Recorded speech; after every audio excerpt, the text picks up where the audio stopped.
রব বলে যে নামাজ পড়লে লাভ কি জানাই দিলাম, না পড়লে ক্ষতি কি জানাই দিলাম, পড়লে পর না পড়লে নাই, তোর ইচ্ছা। সুবহানাল্লাহ, একটু জোরে বলি সুবহানাল্লাহ। মা বাবার সেবা করলে কি লাভ জানাই দিলাম, না করলে কি ক্ষতি জানাই দিলাম, করলে কর না করলে নাই, তোর ব্যাপার। তাহাজ্জুদ নামাজ পড়লে লাভ কি আমি রব জানাই দিলাম নবীর মাধ্যমে, পড়লে পর না পড়লে নাই, তোর ব্যাপার। ভালো ব্যবসা খারাপ ব্যবসা, সুন্দর আচরণ খারাপ আচরণ, সব কিছু আল্লাহ নবীর মাধ্যমে জানিয়ে দিয়েছেন। মানা না মানা আমাদের ব্যাপার, মানা না মানা আমাদের ব্যাপার।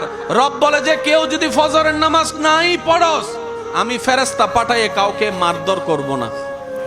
তবে এতটুকু মনে রাখবি, একদিন কুল্লু নাফসিন যায়িকাতুল মউতের মাধ্যমে, আজরাইলের পাকড়াওর মাধ্যমে আমি রবের কাছে তোকে আসতে হবে, রবের দরবারে আসতে হবে। হাসরের ময়দানে আমি রবের দরবারে মিসকালা যাররা যাররা যাররা হিসাব আমাকে বুঝাই দিতে হবে।